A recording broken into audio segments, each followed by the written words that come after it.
आज आपके सामने ब्रह्मर्षि बन करके आया है। ये कृपा मुझ पर किसी और की नहीं है, सीधे साधे संतों की हुई, जो भगवान की कृपा प्रसादी का आस्वादन करते, जो पहुंचे हुए सिद्ध संत हैं, जो भगवान का भजन करते हैं, नाम जप करते हैं, उन महात्माओं के पत्तल की झूठी प्रसादी मैंने पाई। ये आज ब्रह्मर्षि पद पाने का सौभाग्य है। मैंने साधुओं के पत्तल का प्रसाद पाया है। मैं भी पहले उपवरहन नामक, सुनिएगा कथा में, नारद जी कहते हैं मैं भी पहले उपवरहन नामक गंधर्व था। मेरी 50 पत्नियां थी। एक दिन मैं अपनी पत्नियों के साथ ब्रह्मलोक में गया। पिता का अनादर हुआ। पितामह ब्रह्मा के सामने ही मैं नृत्य गान में मस्त था। ना आदर किया न सत्कार किया। पितामह काल ने श्राप दिया कि तुम यहाँ के योग्य नहीं, तुम दासी पुत्र हो जाओ। दासी पुत्र बन करके आया। मेरे पिता जन्म से पहले ही नहीं रहे। मेरी माँ महात्माओं की सेवा में रह करके महात्माओं के भोजन प्रसादी की सेवा करती और उनकी गायों की सेवा करती। उसी से मेरा भी मेरी माँ का भी लालन पालन होता।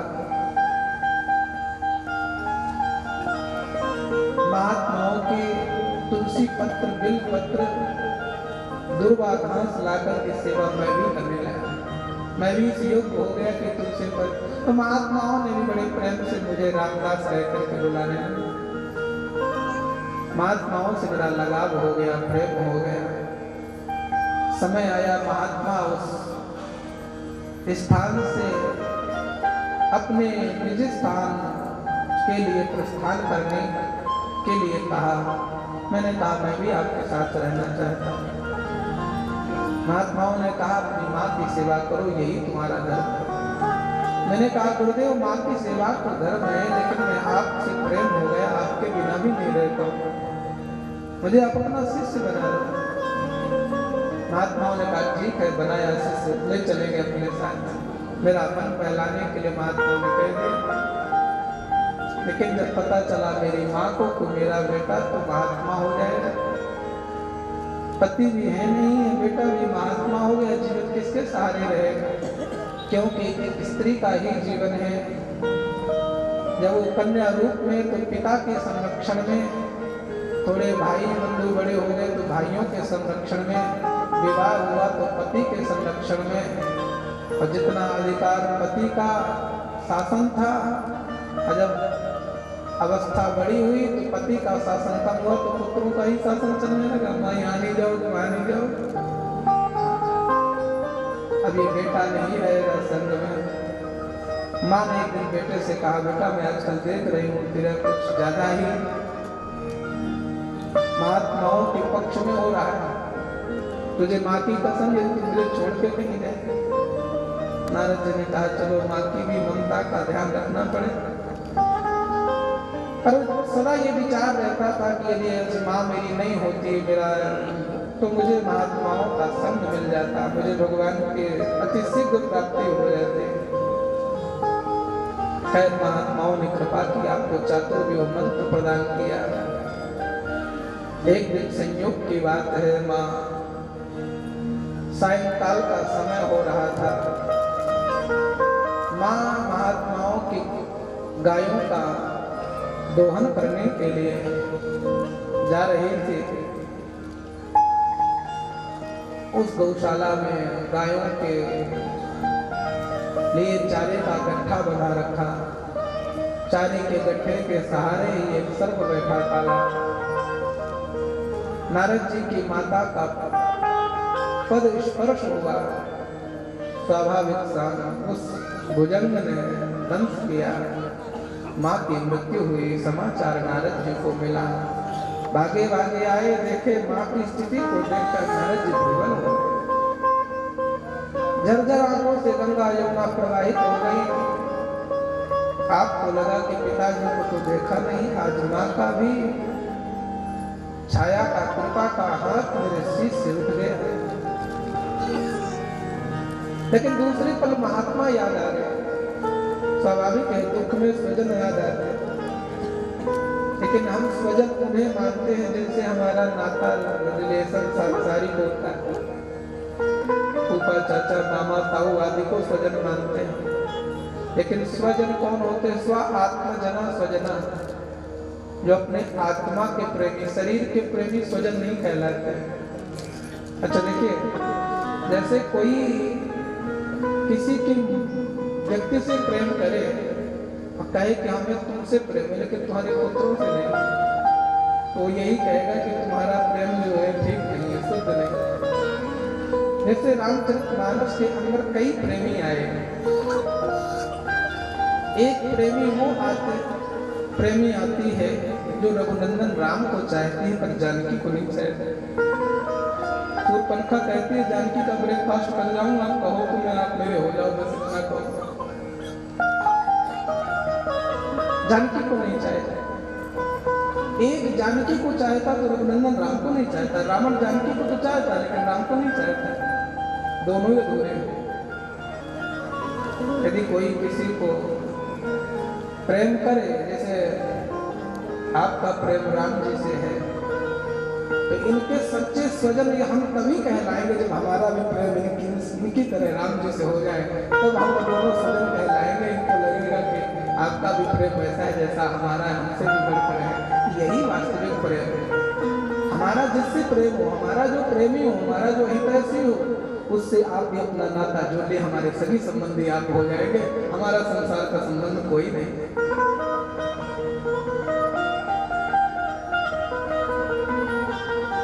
नारद जी को समय स्वजन याद आया। आत्मा का प्रेम करने वाले महात्माओं ने कहा था, बेटा जब तक तेरी माँ है सेवा कर नहीं रहेगी, चले आना करना। माँ का पंचभौतिक देह विलीन हुआ पंचभूतों में, माँ का वो पंचभौतिक देह पड़ा हुआ है। नारद जी को वृंदावन और महात्माओं की याद आ रही है। एक तरफ माँ के दुख के आंसू बह रहे हैं, तो एक तरफ महात्माओं के प्रेम के आंसू भी नारद जी के बह रहे हैं। माँ का संस्कार किया और संस्कार करने के बाद नारद जी श्री राम वृंदावन की ओर बढ़े। वृंदावन में जाकर के महारानी यमुना का आपने स्पर्श किया, स्नान किया, हृदय पवित्र हुआ। मन मानस में गोविंद का ध्यान किया। एक पीपल वृक्ष के नीचे बैठ करके आपने गोविंद का ध्यान किया। ध्यायतः चरणाम्भोजो भवान् निर्जित चेतसः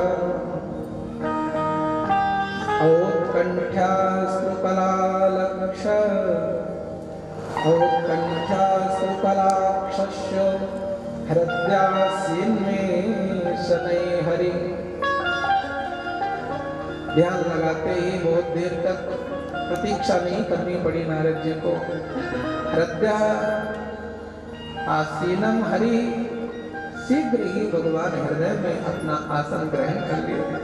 हृदय में आके नारद जी के विराजमान हो। केवल आए, हाथ धोए, पैर धोए, बैठे, पीपल के नेत्र बंद किए, हे गोविंद, तब तक तो ठाकुर जी हृदय में आ गए। इतनी कृपालु दयालु भगवान छोटे से बालक के हृदय में। नारद जी का आनंद का ठिकाना नहीं, बहुत है। मैं तो सोचता था कैसे मिलेंगे, लेकिन आज तो बिहारी जी ने बड़ी कृपा कर समाधि गहरी हुई। भगवान ने देखा कि यदि इसके हृदय में बना रहा तो इसको क्या जरूरत आंख खोलने की। भगवान हृदय से अपनी झांकी विलीन किए।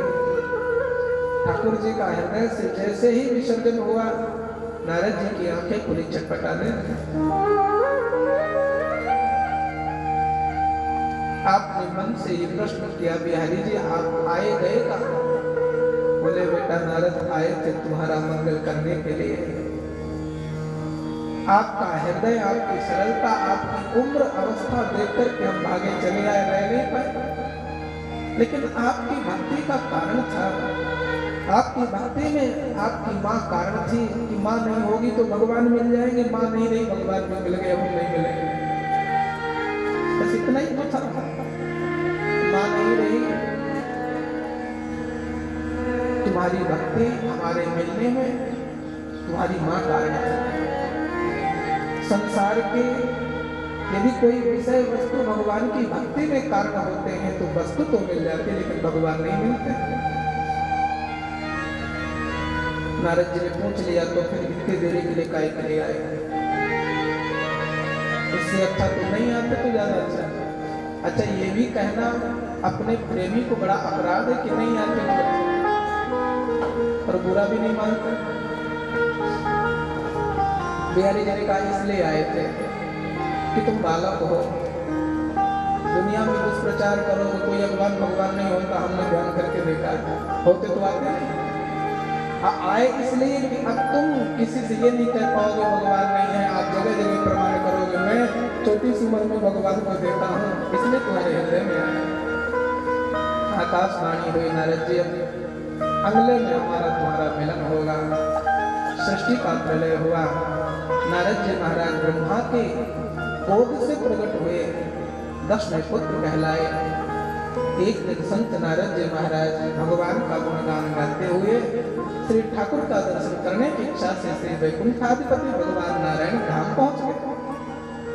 भगवान के सामने ही आप भगवान का गुण गा रहे, भगवान गाते गाते नारद जी मूर्छित होकर के गिर पड़े। देवदत्तम इमां वीणां स्वरब्रह्म विभूषितां मूर्छयित्वा हरिकथा गायमानश्चराम्य। गाते हुए नारद जी भगवान को गाते गाते मूर्छित हो गए। भगवान ने इस बालक का अगाध प्रेम देखा कि बड़ा प्रेम है। भगवान ने उनके गायन में सहयोग बने। इसके लक्ष्मी की परम प्रिय वीणा टंगी हुई, भगवान ने वीणा उठाई और बेटे से कहा, लो बेटा, अब तुम केवल अपनी ही वाणी से नहीं, वाणी तो तुम्हारी होगी, स्वर वीणा का होगा। अब इस वीणा को पाकर के अब भजो हरि का गान करो। नारद जी ने जब से वो वीणा मिली, देवदत्ताम नाम वीणा, नारद जी ने वो स्वर भरा, भगवान का गुणगान गायन किया, भगवान प्रसन्न हो गए। नारद जी, जहां तुम गायन करोगे, जहां आप जिस भूमि में, जिस क्षेत्र में पहुंच करके मुझे गुनगुनाओगे, वही मेरा धाम वैकुंठ हो जाएगा। ये मेरा आशीर्वाद तुम्हारे साथ। अब ध्यान से सुनना जरा इस बात को, आध्यात्मिक की ओर ले चले यदि तो आध्यात्मिक चिंतन क्या है? बड़ा सुंदर संकेत है कि देवा दत्ता देवा नारायण दत्ता, भगवान नारायण की दी हुई वीणा है। उनकी वीणा मिली है, नारायण भगवान ने वीणा दी। तो वीणा क्या है? बोले वीणा में एक तमूरा होता है, वीणा में पीछे एक तमूरा होता है, उसमें तार होते हैं, बजाने के बाद स्वर भी बड़ा सुंदर निकलता है। तो ये तन ही तमूरा है, इसमें मन जो है वो तार है। इसके दाता भगवान प्रभु श्री नारायण है। नारायण भगवान की दी हुई वीणा को पाकर के जिन्होंने गोविंद के ज्ञान रूपी नारद जी का आश्रय लेकर, ध्यान क्या, गोविंद की ज्ञान रूपी कथा रूपी उस ज्ञान अमृत रूप नारद जी का आश्रय लेकर के जिन्होंने अपनी वीणा में उन स्वरों को सजा लिया, जिन्होंने अपनी वीणा में उन स्वरों को उतार लिया, वही वीणा सार्थक है। बाकी तो वीणा ये व्यर्थ ही है, निरर्थक ही है। संतों ने कहा है, तन तमूरा तार मन,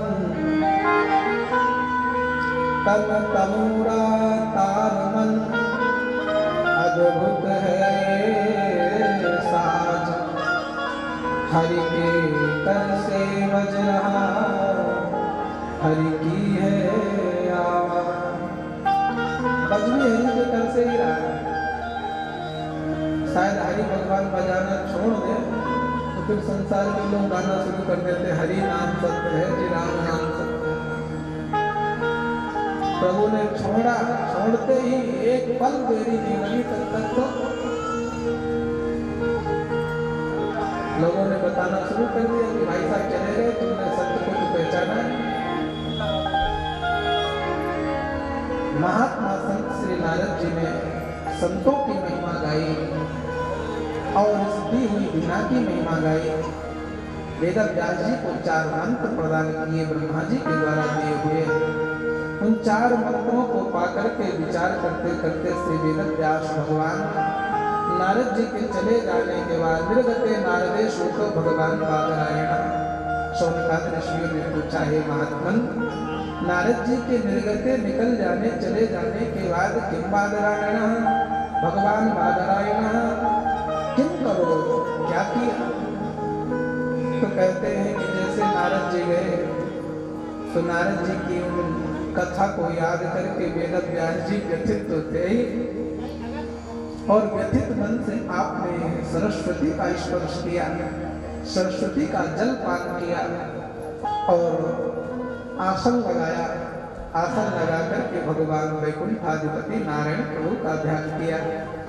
ध्यान करते ही आसीनो उपस्पृष्टो प्रणितद्यौ मनो स्वयं भक्ति योगेन मनसि सम्यक प्रणहिते मले। प्रणहिते प्रणहित होकर के, एकाग्रचित्त होकर के, निर्मल होकर के, मन बुद्धि को निर्मल करके, किसके द्वारा? बोले भक्ति योग। मन का निर्मलता हुई, प्रणहित हुआ माने समर्पण हुआ, और भक्ति को उन्होंने भगवान से जोड़ा। आपने सुना ही, सुन चुके हैं, भक्ति जोड़ते ही भगवान नारायण प्रकट हो गए। भगवान नारायण की दिव्य झांकी का दर्शन श्री वेद व्यास भगवान ने अपने ध्यान में किया। सुनते जाइए, भगवान का जब जब दर्शन हुआ है खुली आंखों में वेद व्यास जी को भी नहीं हुआ। कब हुआ? बोले प्रणहिते मले, जब तक प्रणिपात नहीं हुए, मैंने समर्पण। भगवान के मिलने में सबसे बड़ा गुण धर्म यदि है तो वो समर्पण है। आज समर्पण माता पिता पर नहीं है, गुरुजनों पर नहीं है, भगवान को मान। अरे ठाकुर जी को भी लोग प्रणाम करें ना तो ऐसा लगता है, जैसे ऐसा लग रहा है माने कुछ कृपा ठाकुर जी पे ये कर रहे हैं बड़े तो। निकलते जाएंगे पड़ोसी नहीं देख ले कि ये भी प्रणाम, चलते चलते ठाकुर जी को प्रणाम।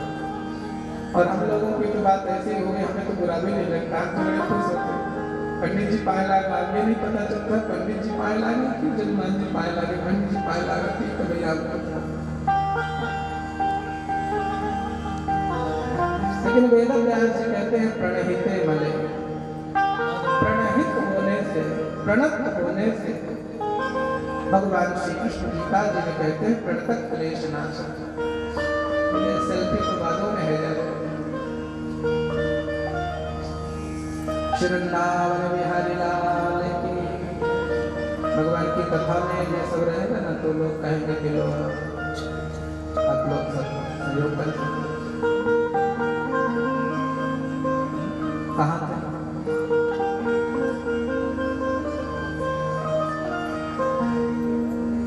तो भगवान श्री कृष्ण कहते हैं प्रणत होने पर मैं सारी क्लेश को नष्ट कर देता हूँ। कोई प्रणत तो हो।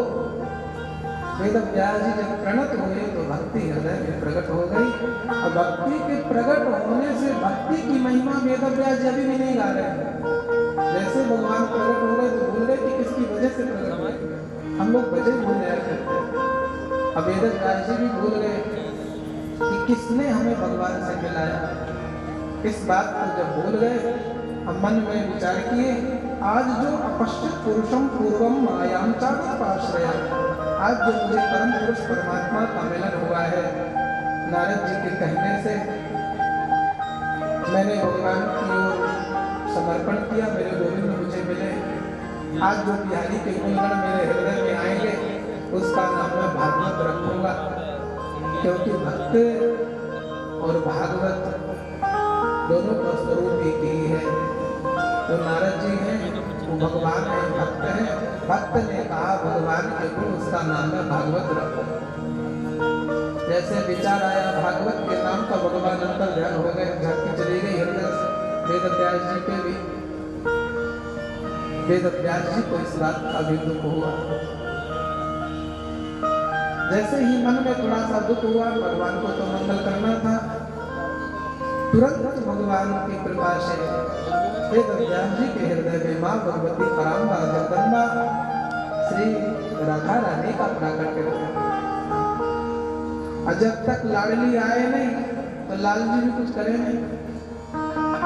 जैसे ही महारानी जो हृदय में आई है, माता जी को देख करके वेद व्यास जी का समाधि और वेद व्यास जी के आनंद का ठिकाना नहीं रहा। वेद व्यास जी ने कहा बस बस पहचान लिया। अब तक 17 पुराणों में गलती यही मैंने की है कि गुण केवल गोविंद के गाए हैं, लाडली जी आपके नहीं गाए, इसलिए कोई पूरे नहीं हुए। दुख इसी बात का था। आज आप आए हैं हस्ताक्षर करने के लिए। अब केवल इस भागवत ग्रंथ का भागवत नाम नहीं होगा, आपका नाम पहले श्रीमद् भागवत होगा।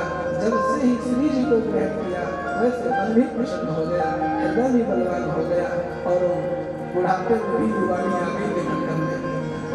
बोले अब सब कुछ हो सकता। जब तक हृदय में भक्ति नहीं रहती, जब तक महारानी श्री जी का आगमन नहीं होता, तब तक जीव का कल्याण नहीं होता। बेटे के बारे में बहुत सारे उसके अवगुणों को मां छिपा लेती है। भगवान तो गुण देख करके ग्रहण किया करते हैं, मां तो गुण देखती नहीं। मां तो उसके संपूर्ण अवगुणों को दबाती है। यदि अवगुण भी हो उस बालक में ना, तो भगवान तो कहेंगे गुण गुण लाओ तो हम तुम्हें ग्रहण करें, या परसेंटेज गुण के अच्छे। लेकिन माता कभी ये नहीं कहती तो अच्छे परसेंट गुणों के लाए। 150 अवगुण हो और धोखे से कभी एक गुण की बात बन जाए तो 50 को दबा देती, एक गुण का ही बखान करते हैं। तो ठीक हो गया, अब तो बेटे की ओर देख लो, थोड़ी तो दया कर। महारानी जी के कहने से बिहारी जी कहते चलो ऐसे है तो नहीं इस योग्य, लेकिन आप कहते हो तो लाओ। आज श्री जी की कृपा होने से वेद व्यास जी लिखा है भागवत जी में, अपश्चित पुरुषम परम पुरुष को देखा भगवान अंतर्हित हुए, पूर्वम मायाम चातुर्पाश्रया। जैसे भगवान की उपास्य माया, यहाँ माया भी 2 प्रकार की कहते हैं। एक तो माया है जो जवनिका है, जो जगत को ठगने वाली, जवनिका का अर्थ है जगत मोहिनी माया। एक तो वो माया है, एक दूसरी है माया कृपाया। माया का दूसरा नाम कृपा है। कृपा ही श्री राधा जी हैं, कृपा ही श्री जानकी जी।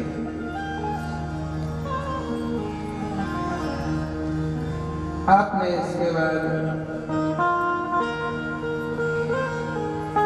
भक्ति का वरदान प्राप्त किया।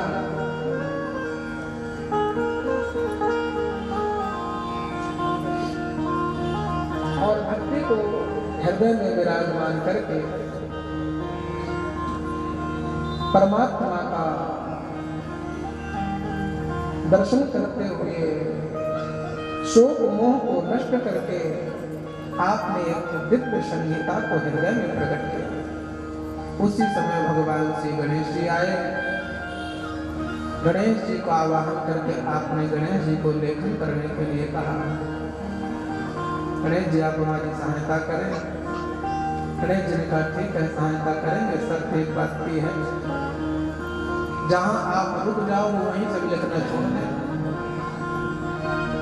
वेद व्यास जी ने कहा ये तो बड़ा झगड़ा हो गया। अरे कोई ऐसे चरित्र है, कोई ऐसा है बुढ़ापे का जीवन, कोई मन मस्तिष्क में कोई बात याद नहीं है तो भाग जाएंगे। वेद व्यास जी ने भी कह दिया कि कोई बात नहीं, ऐसा ही होगा। रही बात हमारी भी एक प्रार्थना है, हम जो कुछ बोले हम तो बोलेंगे लेकिन हम समझेंगे नहीं। अब पता नहीं वो गद्य है कि पद्य है कि छंद है कि सोरठा है, क्या है कैसा है, आप सोच समझ के लिखना। और वहाँ ये डाल करके लिखना, ये गद्य है, ये पद्य है, ये श्लोक है, ये शिखरणी है, ये मालती छंद है, कौन सा छंद है, ये आपको ध्यान देना पड़ेगा। गणेश जी ने कहा बाबा ने बहुत तरह से बताया। वेद व्यास जी 2-4 श्लोक बोले, फिर एक ऐसा श्लोक बोले जो शिखरणी छंद का हो, जो मालती छंद का हो, जो पुष्पकाग्रा छंद का हो। गणेश जी सोचे ठीक है, जब तक आप सोचो तब तक हम अपने कुटिया में भजन भजन कर आए। गणेश जी जब तक सोचते विचारते तब तक महात्मा अपनी नित्य क्रिया से निवृत्त तिलक चंदन करके तो सोचा, बोले हाँ सोच लिया, बोलो। धीरे धीरे ये ग्रंथ भी पूर्णता की ओर हुआ। महात्मा ने अपने शिष्यों को पढ़ाने के लिए, उस ग्रंथ को देने के लिए पात्र ढूंढने लगे। बड़े बड़े ऋषि मुनि महात्माओं का आपने वेदव्यास जी ने ध्यान किया, किसे पढ़ाओ, लेकिन कोई अधिकारी शिष्य नजर नहीं आया, कोई अधिकारी महात्मा नजर नहीं आया। चिंतन करते करते वेदव्यास जी को अपना पुत्र ही पात्र में नजर आया। पुत्र में ही पात्रता दिखाई दी, लेकिन महात्मा ने अपने मन से पुत्र को शिक्षा नहीं दी, पात्र को शिक्षा दी है। लिखा है भागवत जी ने, शुकम अध्यापयामाशो निवृत्त निर्तम मुनि। आपने अपने बेटे को दिव्य ज्ञान प्रदान किया और भागवत को लेखन करने से पहले महात्मा श्री वेदव्यास भगवान ने पंचम वेद के रूप में महाभारत को प्रकट किया। 4 वेद थे, 4 वेद को, वेद की भाषा कौन जाने, वेद पढ़ने का अधिकार किसको है किसको नहीं है, इसलिए पंचम वेद बना दो जिससे कि सबका अधिकार हो जाए महाभारत पढ़ करके वेदों का ज्ञान प्राप्त करने। पंचम वेद के रूप में आपने 17वें पुराण के रूप में महाभारत को ही ग्रहण किया। और जिस समय महाभारत का विश्राम हुआ उसके दूसरे दिन नारद जी का आगमन हुआ। 2-1 दिन में ही आपको भगवान की कृपा प्रसादी मिली और आपने जैसे ही भागवत का शुभारंभ किया गायन करने के लिए, तो भागवत का शुभारंभ महाभारत से ही होता है।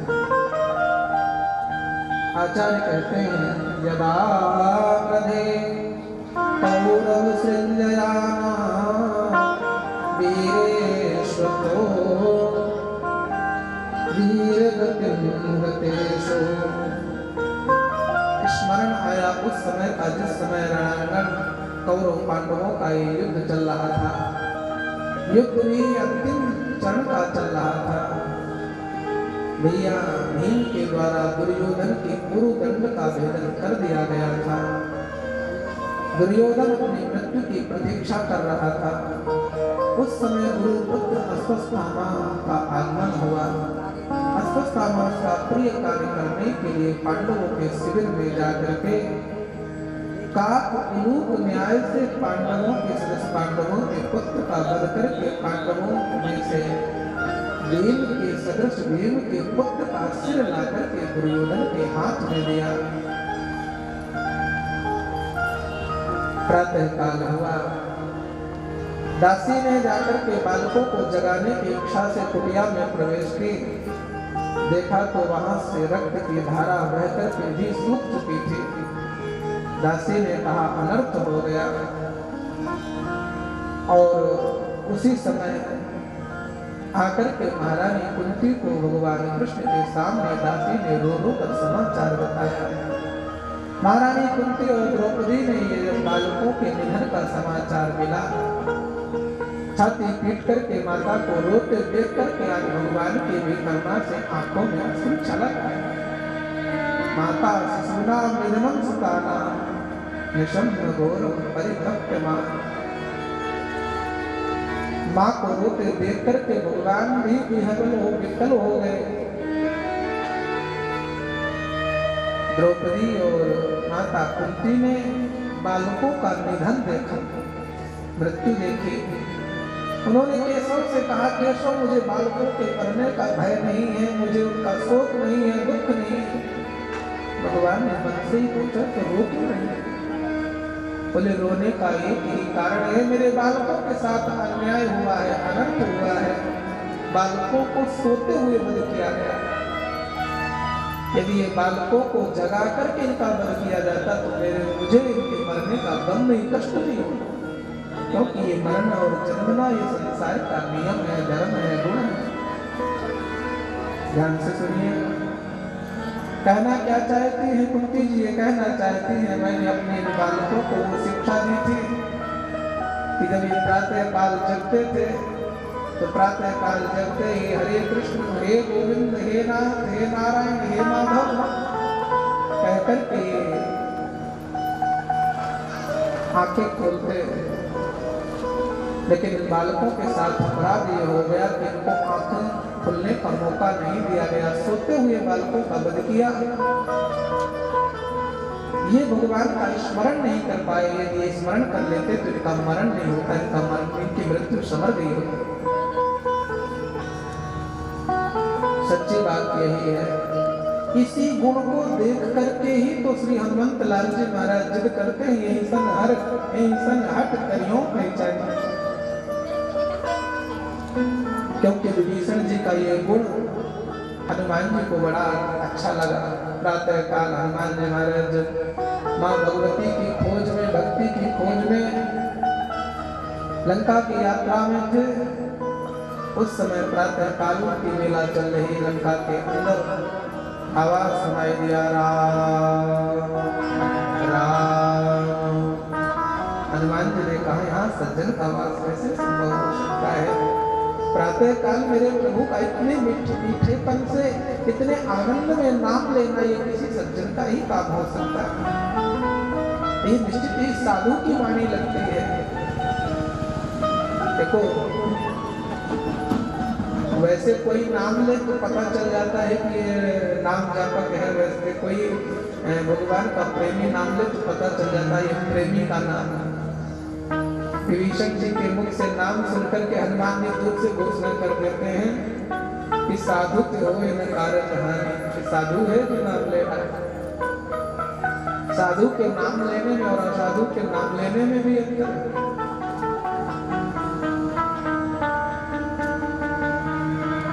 माने इन बालकों का निधन हुआ।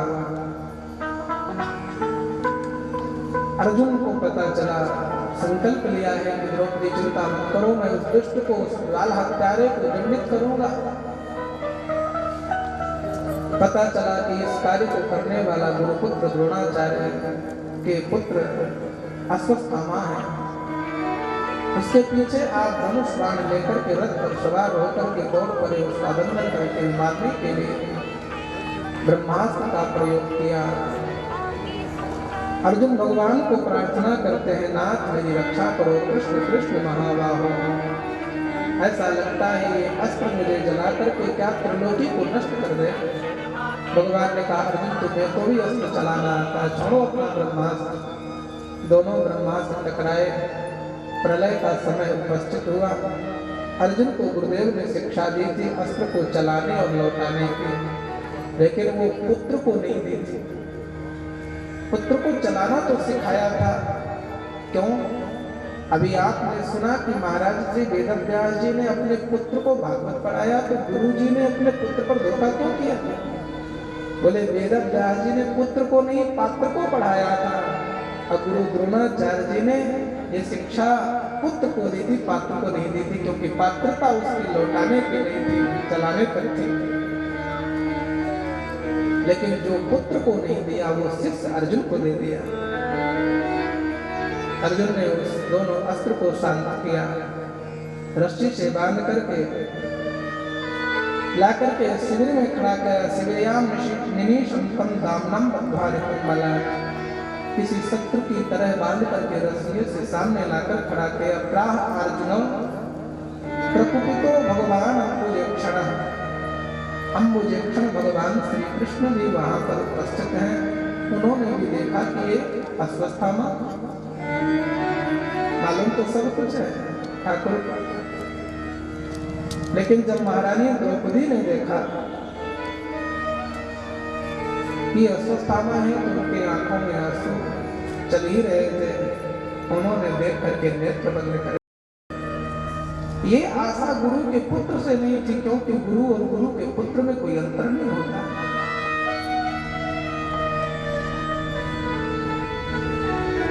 पूछा, देवी इसके साथ क्या व्यवहार करना चाहिए? पता है तुम्हें, यही तुम्हारे पुत्रों का हत्यारा है। महारानी द्रौपदी जी ने कहा कि इसको छोड़ देना चाहिए, मुंचता में स्वयं छोड़ दीजिए, मुक्त कर दीजिए। देवी ये तुम्हारे पुत्रों का हत्यारा मैं कैसे मुक्त करूं? बोले गुरु पुत्र है। और महारानी गौतमी ने जिस समय गुरुदेव विदाई ले रहे थे, देवी सती होने के लिए तैयार हो गई। लोगों ने यही कहा कि तुम्हारे पास तुम्हारे पति नहीं पुत्र तो है, पुत्र का मोह के कारण पति के साथ विदाई भी नहीं है, आज पुत्र भी नहीं रहेगा तो देवी के साथ क्या समय आएगा, क्या इसका हृदय विदीर्ण नहीं हो जाएगा? मेरे पुत्र नहीं है, मेरे पति तो साथ है, इसके तो पति भी नहीं रहे, पुत्र भी नहीं रहेगा। ये भारत की मां एक ही ये पुत्र कष्ट सह सकती है, लेकिन दूसरे को पुत्र का कष्ट नहीं होना चाहिए। द्रौपदी महारानी के इस पवित्र प्रवचन को सुनकर के भगवान श्री कृष्ण प्रसन्न हो गए।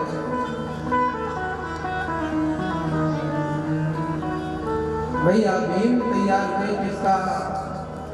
यदि अर्जुन ने कोई फैसला नहीं किया तो मैं आज इसका वध करूंगा। भगवान ने कहा अर्जुन आतताई को वध देना चाहिए, दुष्ट है, बाल हत्यारा है, ब्रह्मघाती है, ऐसे पापिष्ट को छोड़ना नहीं चाहिए। लेकिन द्रौपदी ने कहा गुरुपुत्र इसका वध नहीं करना चाहिए। दोनों बातों को समझ करके महाराज अर्जुन ने उनके मस्तक में रही मणि को निकाल लिया और धक्का देकर के शिविर से भगाया। शिविर से ब्राह्मण का अपमान करना ही उसकी मृत्यु है। आचार्य भगवान कहते हैं संभावित का अपजस लाहो, मरण कोटि श्रम दारुण लाहो। मानस में गोस्वामी जी कहते हैं संभावित का अपजस लाहो, सम्माननीय पुरुषों का अपमान ही मृत्यु के समान होता है। भगवान श्री कृष्ण गीता में भी कहते हैं संभावितश्च कीर्ति मरणा अतिरिच्यते। संभावित लोगों का, सम्माननीय सज्जनों का, गुरुजनों का, ब्राह्मणों का अपमान ही मृत्यु जैसा होता है। अश्वत्थामा ने भी देखा मेरा बड़ा अपमान होगा, अब इस कुल में कोई रह नहीं जाएगा चल देने वाला। अश्वत्थामा ने भी ऐसे का अस्त्र, ब्रह्मास्त्र, जो अस्त्र थे सब प्रहार किया। इधर मेरे ठाकुर इन बालकों को संस्कार करा करके जलांजलि तिलांजलि दे करके आप जैसे ही चलने वाले थे द्वारिका के लिए, उसी समय महारानी उत्तरा जिनके गर्भ में अभिमन्यु की पत्नी, जिनके गर्भ में महाराज परीक्षित पल रहे, भगवान श्री कृष्ण को जाते हुए देख करके रोती बिलखती हुई उस देवी ने आकर के ठाकुर का चरण पकड़ लिया। कायनाथ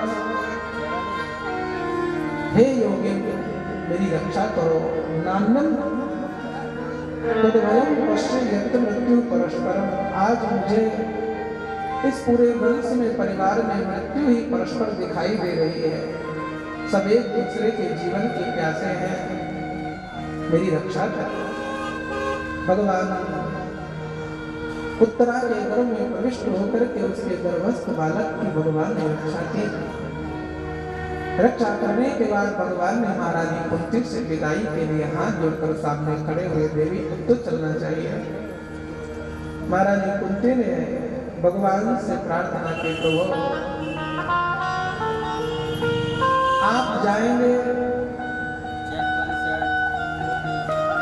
मैं अपने मुंह से नहीं कह सकती हूँ, लेकिन आपकी जब यात्रा बन ही रही है, जाना ही है, तो रोक नहीं कैसे सकते। आपकी जो इच्छा ठाकुर के ऊपर ही छोड़ दिया महारानी कुंती ने, जो आपकी इच्छा हो आप होगी। अच्छा तो बुआ जी मैं चलना चाहता हूँ, मेरी इच्छा है कि चलते चलते मैंने कभी कुछ आपको दिया नहीं और आपने कभी कुछ मेरे से मांगा भी नहीं। आज मेरी इच्छा है कि मैं आपको कुछ दे करके जाऊँ। महारानी कुंती ने कहा तो ठीक है, आपकी जो इच्छा हो दे दीजिए। नहीं नहीं, आज तो आपको मांगना पड़ेगा। महारानी कुंती ने कहा केशव को मांग लो, मिलेगा, मुझे अवश्य मिलेगा। केशव भी प्रसन्न हो गए कि आज बुआ जी जो कुछ मांगेगी, त्रिलोकी में ऐसी कोई वस्तु नहीं होगी जो मेरी बुआ कहे और मैं दे न सकूं। अवश्य दो। महारानी कुंती का हृदय भर आया, उनको स्मरण आया। कुंती ने ये देख लिया कि इन भगवान श्री कृष्ण ने जंगल में आए दुर्योधन के भेजे संत दुर्वासा कि जाओ उनकी कुटिया में भोजन का बहाना लेके 60-70 हजार महात्मा लेके पहुंच जाओ। वन में कैसे भोजन करा पाएंगे, नहीं करा पाए तो श्राप दे देना। दुर्योधन के कहने पर महाराज चले भी गए। इतने सारे महात्माओं को लेकर के जब आए तो महारानी कुंती और महारानी द्रौपदी ने श्याम सुंदर को जब पुकारा तो द्वारिका में भोजन करने बैठे बिहारी जी और पुकारा तो हाथ बोली उतने में ही ग्रास खाए और भागे भागे वन में ही चले आए और कहा बहुत जोर की भूख लगी। बोले इतने भूखे वो आए, उन भूखों को निपटाने के लिए तुम्हें बुला, तुम्हें भूखे चले आए। नहीं बुआ जी, हे बंदरे कुछ भी वो भूख वो जोर की लगी। बोले कुछ नहीं केशव, इसीलिए तो बुलाया। बोले देखो ना तुम्हारी बटलोही में कुछ तो साग का पत्ता लगा होगा, कुछ तो अन्न लगा होगा। ध्यान से सुनिएगा कथा। आज एक छोटे से छोटे परिवार घर की माँ बहन कोई नहीं चाहती मेरे पात्र में जूठा लगा रहे, चाहती है क्या? जिसके पात्र में जूठा लगा रहे, जूठा न लगा रहे, धोने वाला साबुन भी लगा रहे, तो यही कहा जाता है अरे भाई कोई साफ सफाई नहीं है घर में। हाँ तो पात्र भी शुद्ध नहीं। ध्यान से सुनिए। कुरुकुल की बधू त्रिलोकी नारी से बहन मानते हैं, मित्र का भाव रखते हैं। कुंती जिसे अपना भतीजा मानती है, जो कुंती को अपना बुआ मानते हैं, उनके पात्र में क्या कोई साग का पत्ता या कोई चावल का या किसी वस्तु का कोई पात्र अशुद्ध हो सकता है? क्योंकि यदि अशुद्ध होता तो दूसरे दिन वो पात्र में क्षमता नहीं रह जाती, वो भोजन बना देता। बड़ी साफ सफाई से धोया था देवी। बोला देखो तो सही। देखा तो वास्तव में साग का पत्ता लिपटा हुआ।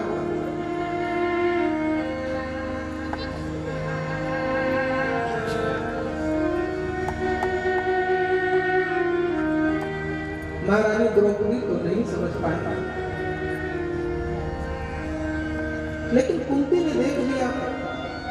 कुंती ने कहा कि इस धोए हुए पात्र में साग का स्वरूप धारण करना ही मेरे को भी दिखाई पड़ा। ठाकुर ने साग का अवतार ग्रहण किया, जूठे का अवतार ग्रहण किया।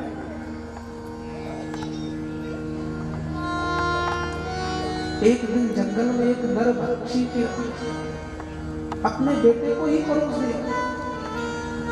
किसी ब्राह्मण बालक की रक्षा करने के लिए भीड़ चला जाएगा। लिखा है भागवत जी में, महारानी कहती है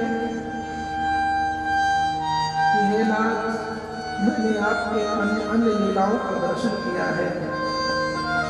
विषम महात्म्य पुरुषार्थ वर्ष आपने विष से बचाया, लक्षण की अग्नि से बचाया। विषम महाअग्नि पुरुषार्थ दर्श अधभक्षण नरभक्षी पुरुष से आपने बचाया।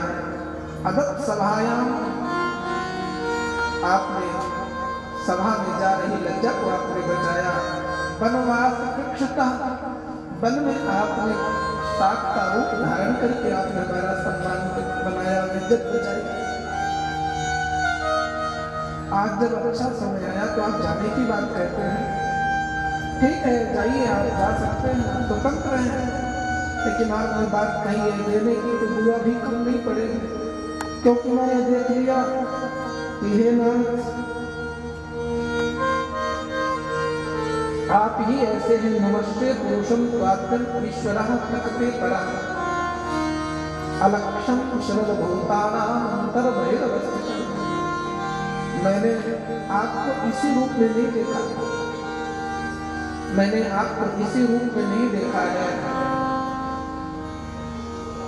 मैंने यहाँ तक देखा कि जिस समय आप उत्तरा के गर्भ में रक्षा कर रहे थे, रक्षा का संकल्प लिया था, एक रूप में हमसे हमारे सामने खड़े थे, दूसरे अंतर वही उसके अंदर भी आप पहुंच गए थे, तभी उत्तरा का गर्भ सुरक्षित हुआ। अरे जिस ब्रह्मास्त्र से अर्जुन कांप उठे थे, उस ब्रह्मास्त्र से क्या उस गर्भस्थ बालक सहन कर सकता था? एक ईश्वर आप जा रहे हैं, मैं आंचल फैला करके आपसे याचना करती हूँ, मेरी आपने कहा है, आपने कहने के अनुसार आपने कहा मैं कुछ देना चाहता हूँ, तो केशव इन सब आपको रूप लीला माधुरी का दर्शन करने के बाद एक ही संकल्प पर पूर्ति पहुंची है कि ठाकुर जब जब दुख होता है तो ठाकुर पास होता है, सुख आता है वो दूर चला जाता है। इसलिए सुख के माथे सिर पड़े जो हरि हृदय से जाए, बलिहारी व दुख की जो पल पल ना हो। विपदा संत नाम शाश्वत तत्र जगत गुरु, विपदा संत नाम शाश्वत तत्र जगत गुरु, भवतो दर्शनम यस्यानंतर भव दर्शनम। केशव मुझे विपत्ति लेके जाओ विपत्ति लेके। ठाकुर ने पूरी जीवनी दोहरा दी कुंती की, पूरा जीवन बता दिया, कुंती की कुंडली खोल दी। देवी तुझे सुख कब मिला जो तू आज मेरे से दुख मांगती? सच बेटा, तूने कहीं सुख की जगह में तो दुख नहीं मांग लिया? नहीं केशव, जागृति में हूँ, जग रही हूँ, होश में हूँ। मैंने अज्ञानता में नहीं, खूब सोच समझ करके होश आवास में आपसे मांग रही हूँ, मुझे आप विपत्ति दे दी। नहीं दे सकते हो? आपने कहा था कि जो मांगोगे मैं दे दूंगा। घबराओ नहीं केशव, मैं अपने प्रेमी को कष्ट में नहीं देखना चाहती। कुंती ने कहा मैंने आपको समर्पण किया है, आपका एक कुमलाया हुआ मुख मुझे देखना नहीं है। आप घबराए नहीं, मुझे आपसे विपत्ति नहीं चाहिए, मुझे आपसे संपत्ति भी नहीं चाहिए। यद पुनर्भव दर्शन, और आप दर्शन हमें कैसे देंगे ये बताइए। संपत्ति में देंगे या विपत्ति में देंगे, ये निर्णय आपका होगा। कुंती को तो सुख भी प्यारे हैं, दुख भी प्यारे हैं, छोड़ू मैं किसे भगवान, दोनों ही तुम्हारे। सुख भी मुझे प्यारे हैं, दुख भी मुझे प्यारे हैं, छोड़ू मैं किसे भगवान,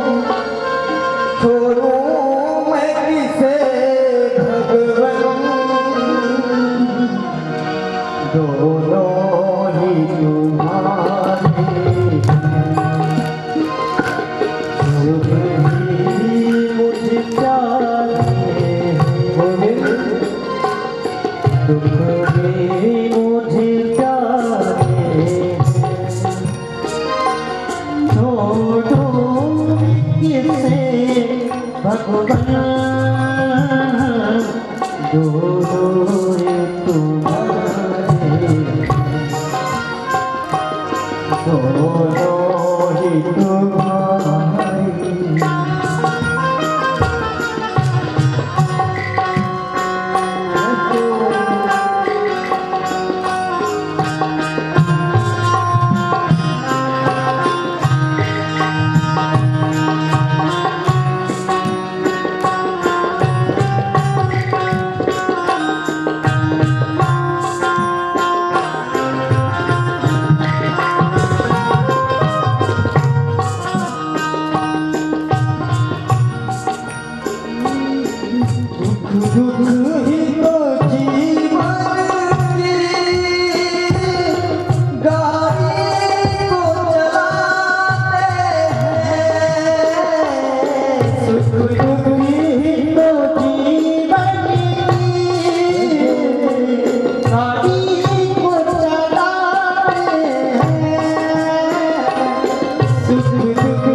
हम सब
शृण्वन्ति गाय गृह्णन्त्यक्षणशः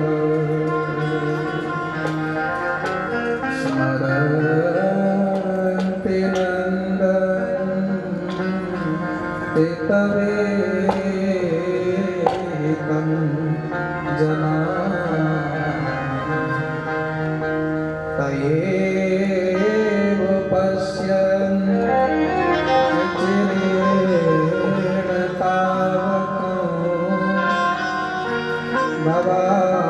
प्रवाहो परमं पदाम्बुजम्।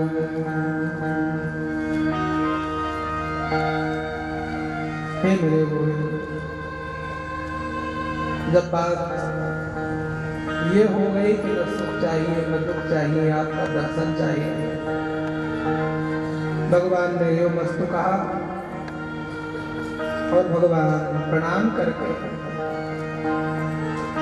ठाकुर जी ने समझ लिया हुआ कहने का समय नहीं, जिसने पहचान लिया कि संबंध भी बिहारी जी तभी तक रखते हैं जब तक पहचानता नहीं है। जब जीव पहचान लेता है तो सारे संबंध किनारे कर देता है, वो जब एक ही रहेगा भक्त और भगवान। ये संबंध कब तक के लिए है? परमात्मा से प्रेम जोड़ने के लिए संबंध बनाया जाता है। जब परमात्मा से प्रेम हो जाता है तो संबंध भी किनारे, अब तो केवल हम और हमारे भगवान।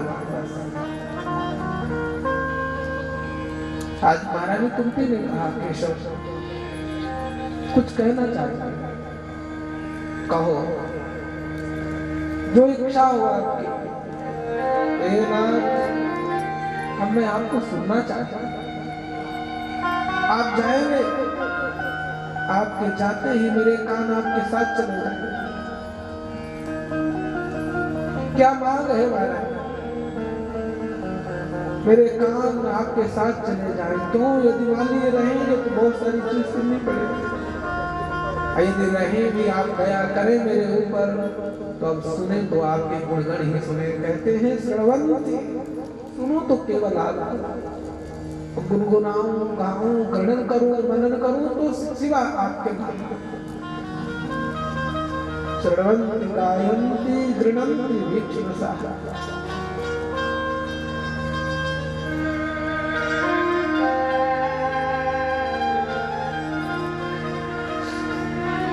अब यदि स्मरण आओ केशव, स्मरण आए तो आप ही अब नाती पोता संसार संबंध कोई स्मरण नहीं आए। जो आए आए गए गए, प्रकृति का नियम है। अब स्मरण में आप आए। केशव ने कहा आज कुंती ने जो जो मांगा सब दिया। फिर कहा नंदन तवेहितम जना, मैं खुश रहूं, प्रसन्न रहूं तो आपके गुण गणों को आप पर सजा कर, आपसे वार्तालाप करके, आपके भजन से ही मेरी खुशी रहे।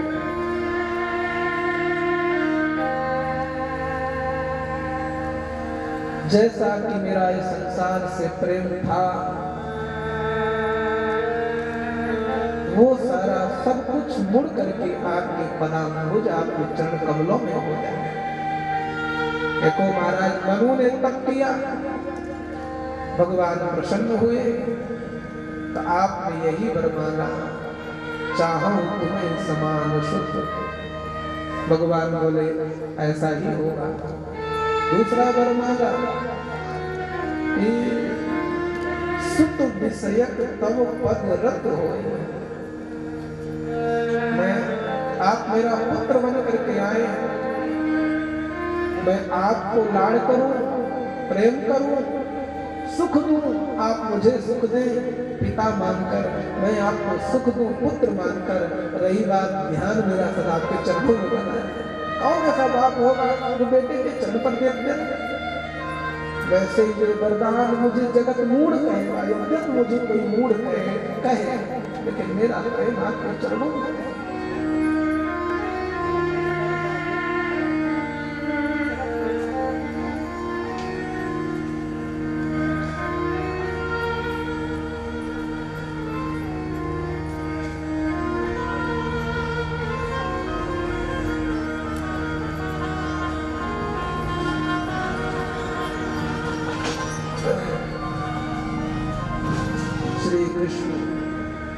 कृष्ण सख, हे ऋषभ, हे अवर ध्रुव, राजन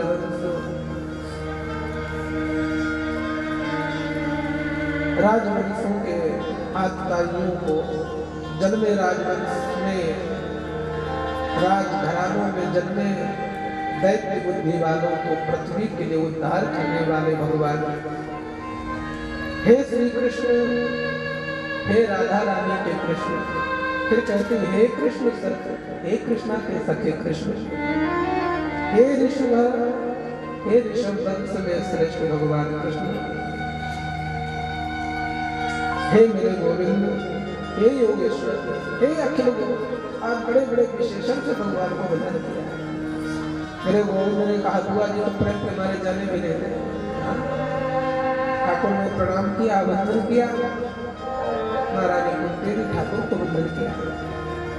श्याम सुंदर बुआ से विदाई लेकर के रथ पर विराजमान हुए हैं।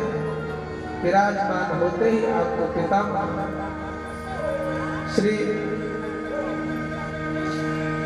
बाबा भीष्म याद आए। अभी एक महाभाग तो है जो मेरी प्रतीक्षा कर रहे हैं। पितामह भीष्म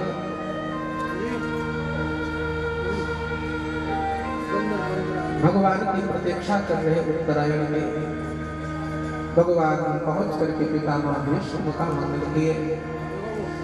भीष्म जी ने स्तुति में अपने कहा कि मैं अपनी मति रूपी, मैं अपनी निर्मल बुद्धि का जो वितृष्णा है, जिसमें अब कुछ चाह नहीं है, यहाँ वितृष्णा का मतलब चाह रहेगा। अब मेरी बुद्धि में कोई चाह नहीं है, ठीक अभी चाह, और उस चाह के कारण ही केशव मैं आपके सामने से युद्ध किया। यहाँ तक उन्होंने कहा मैंने आपकी प्रतिज्ञा तोड़वा दी, मैंने अपने तीखे तीखे बाणों से आपके पक्ष में लगे कवच का भी मैंने भेदन कर दिया। ये सब चाह ही थी। कौन सी चाह थी आपकी? बोले चाह यही थी ये जीवन जाए या रहे, बस आपका मुख देखता रहूं। मैं चाहता तो आपके पक्ष में हो जाता, मैं स्वतंत्र था, आपके पक्ष में हो जाता केशव, लेकिन पक्ष में होता तो पीठ पीछे मुख देखने को नहीं मिलता। मैंने सोचा युद्ध करना मंजूर है, केशव के विपक्ष में खड़ा होना मंजूर है, पर केशव का मुख बिना देखे में रह नहीं सकता था। इस चाह से ही बड़े बड़े अपराध।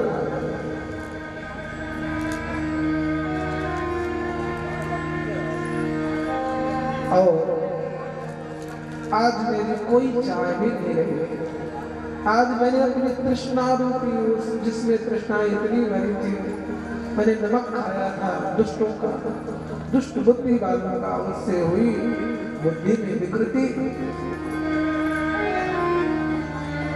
हृदय में रहने वाले केशव को मैंने केवल सामने ही देखा, इस वजह से युद्ध में भी भाग लेना पड़ा।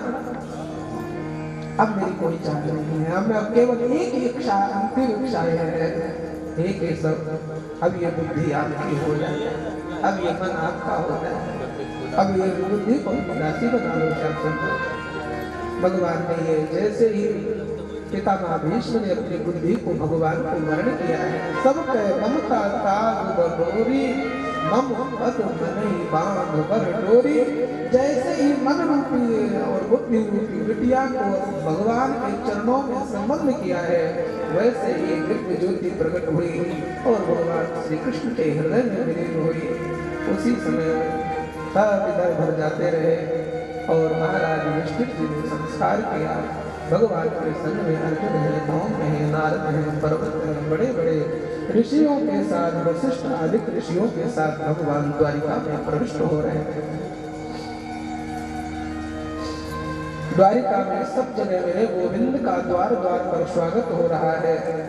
कामम वर्ष प्रजन्य सर्व काम विभाग। आज सभी कामनाओं को पूर्ण करने वाली महारानी पृथ्वी भी अपने पुत्र मंगल को गोद में लेकर के भगवान का द्वारिका में स्वागत कर रहे हैं। ठाकुर जी का दिव्य दर्शन हो रहा है, बड़ा आनंद हुआ और उसी आनंद में सब लोग भगवान का पूजन कर रहे हैं, आत्म लाभ ले रहे हैं। आज अपने को पूर्ण काम आत्माराम समझ रहे हैं द्वारिका के लोग। ठाकुर को पाके आनंद होता है। कामदेव आए हैं द्वारिका में, क्योंकि 16,108 गोपियों से ठाकुर घिर गए और अपने प्रिय स्वजनों से भी ठाकुर जी घिर गए। कामदेव ने कहा, ये द्वारिकाधीश प्रभु जो भक्तों के हृदय में अपना भवन बनाकर रहने वाले, आज इतने हजार गोपियों के मध्य में मैं जाकर के भगवान का दर्शन करूं, भगवान के मन में क्षोभ पैदा करूं, परीक्षण करूं इन गोपियों का। कामदेव आए। रात लीला में तो बाद में आए, यहाँ पहले आ गए। भागवत जी में लिखा है, उत्तम भाव विष्णु मलबलुहासो क्रीड़ावलोकनिहितो मदनो पियासा। मदन कामदेव आया उन्मुख होकर के और सूचित करके कि मैं काम आपके जीवन में आ रहा हूं। भगवान ने कहा, स्वागत है, एवं मस्त आओ। आया, यहाँ जब गोपियों का दर्शन किया, सम्मुह्य चाल मजहत, जैसे ही रुक्मिणी, कालिंदी, सत्यभामा आदि का दर्शन किया कि कामदेव को चक्कर आया, हाथ से धनुष बाण छूट गया, घंटे भर मूर्छित पड़ा रहा। मैंने कामदेव आए थे काम जगाने के लिए, और स्वयं देखकर मोहित होकर के मूर्छित हो गए। भगवान ने कहा, क्या हुआ? बोले, प्रभु मैं तो सोच रहा था कि आपके जीवन में ही कुछ क्षोभ पैदा करूंगा आपके विचारों में, लेकिन यहाँ तो मैं केवल दृष्टि के पात से ही मैं मूर्छित हो गया। हे केशव, आज से मैं आपको योगेश्वर पद देने जा रहा हूँ, क्योंकि एक गोपी की दृष्टि से मेरी ये दुर्दशा हो गई और इतनी गोपियां आपको कटाक्ष दृष्टि से दृष्टिपात कर रही हैं। आपके मन में जरा भी क्षोभ पैदा नहीं हुआ, इसीलिए तो आप योगेश्वर कृष्ण कहलाते हैं। आपको कोटि कोटि प्रणाम। भगवान ने कहा, तो अच्छा है यदि आपका मनोरथ पूर्ण हुआ हो। यस्यन्द्रियं विमच्तुं कुहकैर्न से, एक क्षण भी आपको कोई विचलित नहीं कर सकता। ऐसे मेरे ठाकुर हैं गोविंद। एकाएक द्वारिका के प्रसन्नता में, उस सभा में प्रश्न हुआ, भगवान यहाँ तो बहुत आनंद हो रहा है, पर हमने सुना है कि उत्तरा के गर्भ में पल रहे परीक्षित को ऐसे काष्ठ के द्वारा नष्ट कर दिया गया। आपने उस गर्भ की रक्षा की, उस बालक का क्या हुआ? तो द्वारिका में बैठे बैठे सबका विचार एकाएक हस्तिनापुर पहुंचा। सबने देखा कि वो बालक उसी दिन उनका जन्म हुआ था जिस दिन ये चर्चा द्वारिका में हो रही है। जन्म लेते ही महाराज परीक्षित अंगुष्ठमात्रममलं स्फुरत्पुरटलोलिनं अपीच दर्शनं श्यामं तडिवास समच्युतं श्रीमद्दीर्घबाहो श्रीमद्दीर्घचतुर्बाहो तप्तकाञ्चन कुण्डलं शतजाक्षं गदापाणे महात्मानः सर्वतो विषम्। उत्तराया हतो गर्भो ईशेन जीवितं पुनः, उत्तरा के गर्भ को नष्ट कर दिया गया था। ईशेन परमात्मेन भगवान नारायण कृष्णेन जीवितं पुनः। ठाकुर ने कहा, कुछ नहीं बिगड़ेगा, जीवित करो। हम लोग कहा करते हैं जो भाग्य में होगा वही मिलेगा। नहीं नहीं, यदि आप एक बार रघुनंदन राम के, मेरे श्याम सुंदर ठाकुर जी के हो जाओ, आप जो चाहोगे वही होगा। क्योंकि ठाकुर का होने के बाद ठाकुर की चलेगी कि उसकी चलेगी? उनकी चली तो नष्ट हो गए। मालिक ने कहा अपना काम करो, नष्ट लिखा है कर दो, लेकिन अब मेरी आज्ञा है नष्ट हुए को जीवित करो, पलटो अपना संविधान। ईशेन जीवितम पुनः, भागवत में लिखा है। मालिक ने पुनः उस कार्य को किया। लेकिन अपीच दर्शन, ये बड़ा सुंदर श्याम सुंदर दर्शन चतुर्बाहो अंगुष्ठ मात्र मकलम स्वर्ण आभा प्रभा वाले मेरे ठाकुर का गर्भस्थ बालक ने दर्शन किया। जब जन्म लिया तो लगा खोजने के लिए वो ठाकुर जो गर्भ में था वो बाहर था। इधर उधर देखने के कारण महात्मा लोग वहां थे। बालक बहुत इधर उधर निरीक्षण परीक्षण कर रहा है। परिता हमारे चारों तरफ परीक्षिता, इसका नाम तो परीक्षिता, इसका नाम तो परीक्षण करता है, परीक्षित है। एक साधु बाबा ने कहा नहीं परीक्षित तो है। रही बात भगवान कृष्ण ने इन्हें जीवित किया है तो ये भगवान विष्णु रातेन रक्षिता, विष्णु राता, भगवान के द्वारा ये रक्षित नहीं है, सुरक्षित है, इसलिए इनका नाम विष्णु रात होगा। बोले चलो 2 नाम हो गए महाराज। परीक्षण करने के कारण परीक्षित, रघुनाथ जी के सुरक्षा करने के कारण ये विष्णु रात हो। आपका नामकरण किया, महात्माओं से कुंडली बनवाई, कुंडली का पूजन किया। पूजन करने के बाद गुरुजनों से प्रार्थना की, बताइए ना क्या लिखा है कुंडली। कहते हैं पार्थ प्रजापिता साक्षात् इक्ष्वाकुरिव ब्रह्मण्य सत्यसंधश्च रामो रसरथिर्यथा। महाराज चक्रवर्ती सम्राट श्री दशरथ जी के पुत्र प्रभु श्री राम जैसा धनुषधारी सत्य प्रतिज्ञ होगा बालक। गुरुजनों के द्वारा कुंडली सुन करके महाराज प्रसन्न हो गए। प्रभु श्री राम जैसा अनंत देव की पैदानी होगा। पार्थक प्रजा अपने दादा जैसा ही पराक्रमी होगा, शरण्य होगा। शरण्य किसे कहते हैं? 4-6 अपराध हो जाए, कोई हाथ जोड़ कह दे क्षमा कर दो तो सारे अपराध भूल जाए, कोई अपराध है ही नहीं तो शरण्य कहते हैं। सर महाराज ने कहा सब गुण ही गुण है, कुछ ग्रह गड़बड़ तो नहीं है। बोले हाँ महाराज, परमाता पिता दादा दादी के सामने बालकों के गुण ही ज्यादा वर्णन करने चाहिए। योग आचार्य का लक्षण यही है। कुछ ऐसे लोग होते हैं बंदा कैसे चले तो ये खिड़की तोड़वाओ नाश हो जाएगा, ऐसा करो वैसा करो, कुंडली में जो है पलंग पकड़िए तो इन लोगों को काम है। लेकिन जो सच्चे सीधे वो यही कहेंगे नहीं नहीं घबराइए नहीं, आपका पुत्र बहुत अच्छा है। रही बात महाराज अग्रे राहुल कुछ ज्योतिष के नियमों के अनुसार इस बालक के तक्षक के द्वारा मृत्यु होगी, ऐसा योग बनता है। बड़े जब कोई ऐसी घटना होती तो बड़े सरलता से बता देते, घबराए नहीं आप, घबराए नहीं। बोले साधन क्या है? घबराना भी चाहिए नहीं, कुंडली दिखाए तो घबराने के लिए नहीं, समाधान करने के लिए। समाधान क्या है? बोले समाधान यह है कि इस योग को मिटाने के लिए या इस योग से रक्षा करने के लिए स्वयं जगदीश्वर भगवान कृष्ण इस बालक की रक्षा करने के लिए वाणी से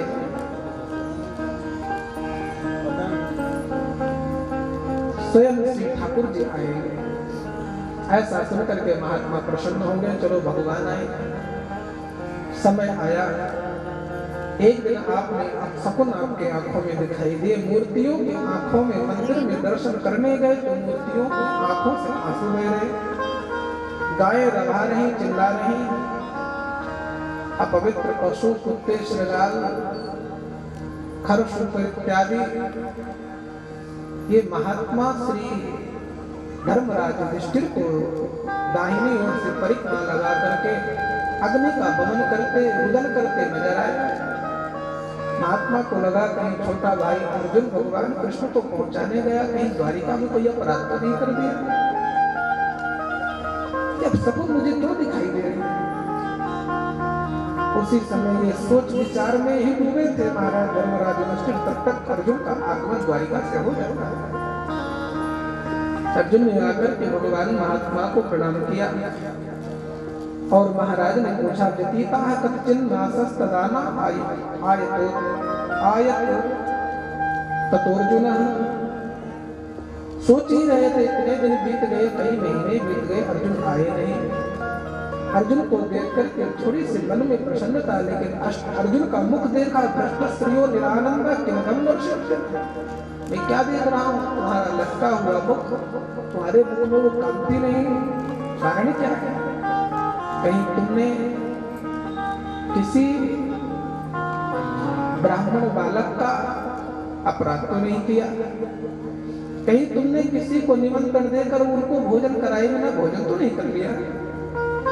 कहीं तुमने कोई संकल्प लेकर के उस संकल्प से मुकर तो नहीं गए?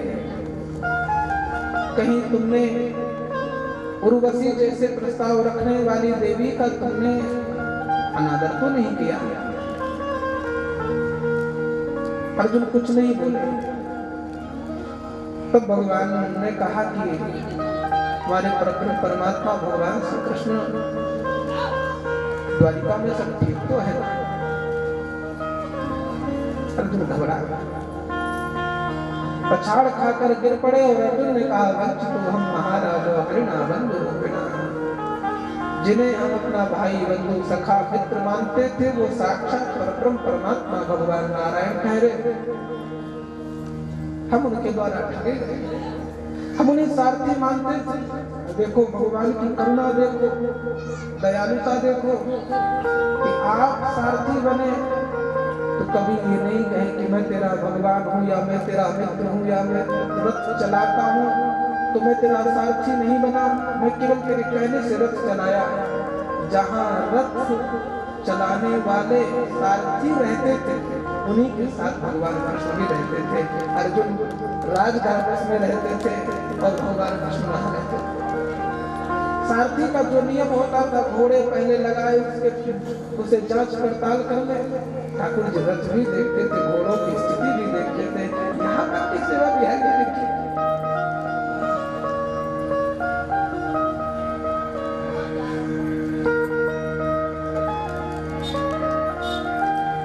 भगवान अर्जुन ने बताया ना, मैंने सब कुछ देख लिया इन आंखों से।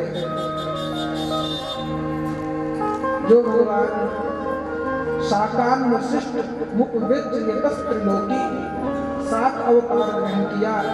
योनो जुगोप वन में दुरंत कक्षा यज्ञ साथ भगवान विरसूल पाणी, जिन भगवान कृष्ण के बल को पाकर के मैंने सूलबाणी भगवान शंकर को भी युद्ध में संतुष्ट कर दिया था। आज तक वही धनुष तो है मेरे पास। इस सुबह वही बाण है, वही धनुष है, वही अर्जुन है, वही घोड़े हैं, वही रथ है। सोहम रथी नृपतयो यथानमति, बड़े बड़े राजाओं का सिर झुकाने वाला मेरा ये धनुष बाण, मत्स्य का भेद करके पांचाली का वर्ण करने वाला ये अर्जुन आज भगवान कृष्ण की गोपियों की रक्षा न कर सका। आज मालूम पड़ा कि धनुष बाण की महिमा अर्जुन की महिमा नहीं, यहाँ तक कि समय की भी महिमा नहीं, ये सारी कुछ महिमा मेरे श्याम सुंदर भगवान कृष्ण की।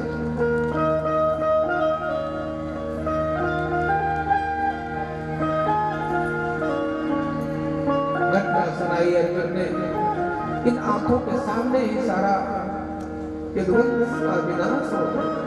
चतु पंचाल से 4-5 रह गए हो।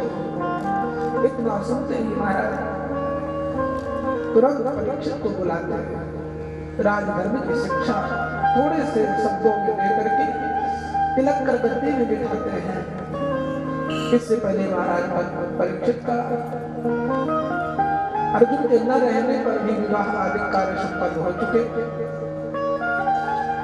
उत्तर की पुत्र इरावती से आपका विवाह हुआ, जन्मेजय आदि आपके पुत्र भी हो चुके। आपने अपने प्रपोत्र को बिठा करके राजगद्दी प्रदान की, शरण में आने और राजा के धर्म का वर्णन किया। समाचार कुंती को दिया कि ठाकुर रहे। भगवान परम धाम को पहुंचे। महारानी कुंती ने सुनते ही हे केशव, हे गोविंद, हे नाथ, 2-4 बार गोविंद को स्मरण किया और अपने प्राणों का संयोग गोविंद के चरणों में गोविंद का ध्यान किया। ध्यान करते ही दिव्य ज्योति और भगवान के श्री चरणों में मिली। महाराज युधिष्ठिर जी ने कुंती को प्रणाम किया। धन्य है संसार में स्त्रियां सोचती हमें सामर्थ्यवान पुरुष मिला है, हमें ऐसा पति मिला है, ऐसा पुत्र मिला है जो परमात्मा का भजनानंदी है, जो भगवान का संबंध है। लेकिन आज हम सब धन्य हो गए, हमें ऐसी मां मिली जिसका सीधा संबंध गोविंद से है।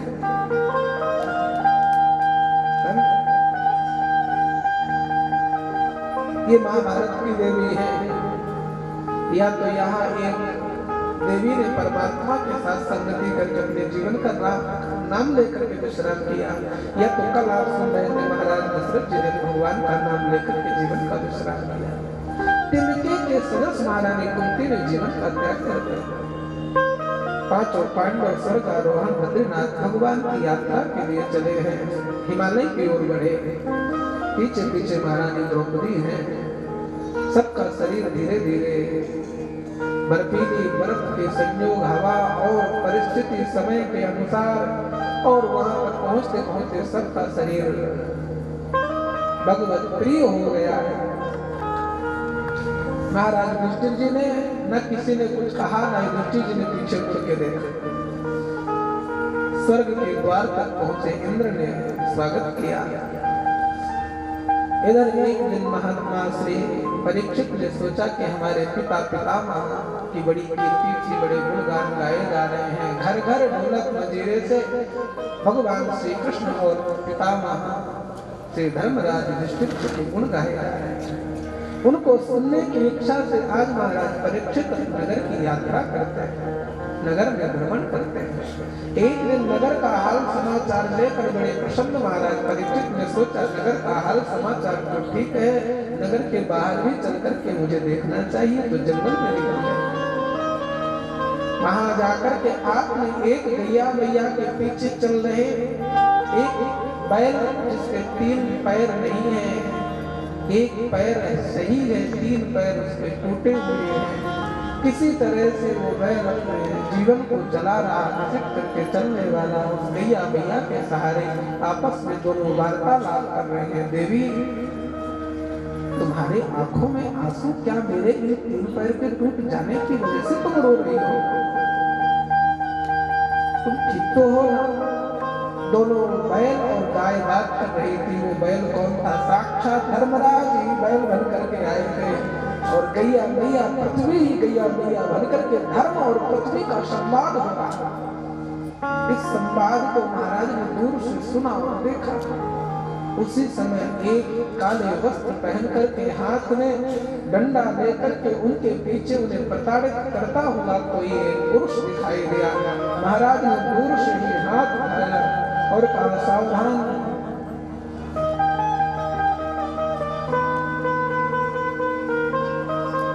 मेरे राज्य में इस तरह का अपराध करने वाले क्या तुम भूल गए? कभी वो साक्षात धर्मराज महाराज युधिष्ठिर जी और परब्रह्म परमात्मा भगवान कृष्ण कहीं दूर नहीं चले गए। ऐसा अपराध करने वाले यदि ऐसी स्थिति किसी देवता की होती ना, हर हर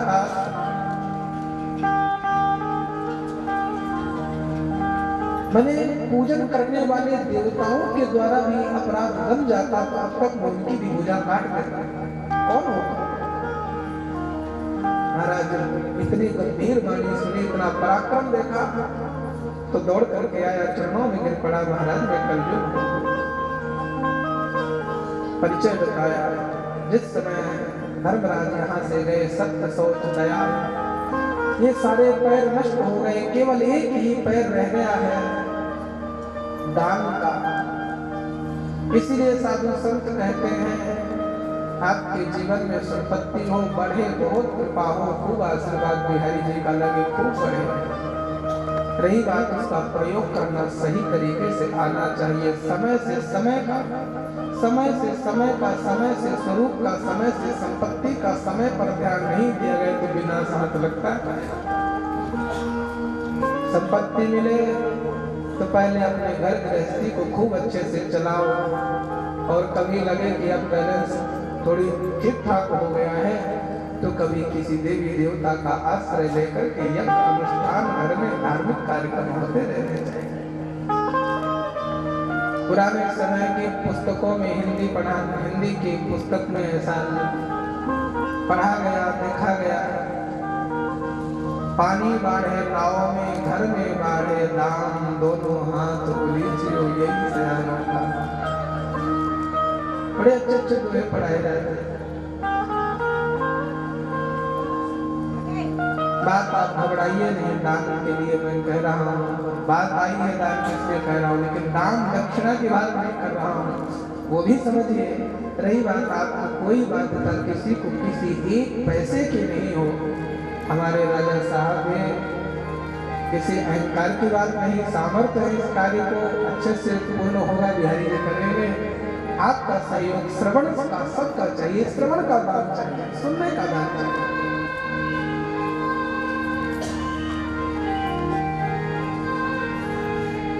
जीवन में धन आए, खाओ पियो,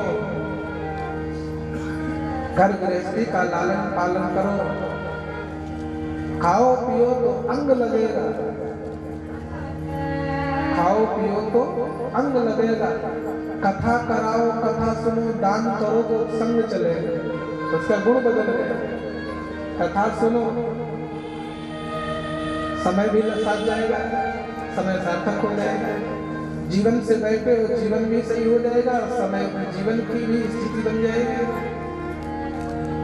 खाओ पियो तो देह लगेगा, अंग लगेगा, दान करो, धर्म करो, कथा सुनो तो संग चलेगा। इससे भी बात आगे आप प्रयोग नहीं कर सको तो बाकी में सब में जंग लगेगा। घर बैठोगे तो हाथ पैर घोटू बिगड़ जाएंगे, घर बैठे टीवी और पेपर पढ़ते रहोगे तो आपकी ड्यूटी चली जाएगी। नहीं बरदान नहीं दे रहा हूँ। रही बात गोविंद की कथा हो, गोविंद की कथा में आ जाए तो जो शरीर सोफा की गद्दी में सुख नहीं पा रहा था वो आज जमीन में बैठे 4 घंटे से बड़े प्रेम से कथा सुन रहे हैं। ये सुख नहीं हो क्या? ये सुख निधान की कथा सुनकर की यही सुख, यही गोविंद की कृपा। महाराज ने कहा निकल जाओ तुम हमारे यहाँ से, उसने कहा बस निकल जाऊंगा, मुझे जगह बताई। बोले तुम हमारे देश में ही नहीं रहोगे, यहाँ कोई जगह नहीं है तुम्हारे लिए। कलयुग ने कहा जैसी आपकी आज्ञा महाराज। कहाँ चला जाऊं? बोले भारत छोड़ के जहाँ जाओ चले जाओ। कलयुग ने कहा अवश्य आपकी आज्ञा मुझे सिरोधार है। कलयुग तुरंत पहुंचा दूसरे अन्य किसी देशों में, उन देशों में जहां जहां कलयुग ने देखा लक्ष्य तत्र तत्रापि त्वमाप्तेषु शराशरः। समाचार 5 मिनट में आकर के बता दिया महाराज मैंने देख लिया, मैं जिस देश में जिस नगर में गया वहां आपको धनुष बाण लेकर के मेरे पीछे चक्कर लगाते हुए मैंने आपको देखा। मैं कहाँ जाऊं? बोले तो यदि तुमने मुझे सर्वत्र देखा है, क्योंकि आप चक्रवर्ती सम्राट, यदि सर्वत्र देखा है तो कोई बात नहीं, पिता की बात, पितामह की बात याद आई, शरण में आए हुए की रक्षा करना। ठीक है तुम हमारे यहाँ रहो लेकिन मर्यादा में रहना। बोले मर्यादा की सीमा रेखा हमारे सामने खींच दी जाए, हम वही रहे। बोले दूतम पानस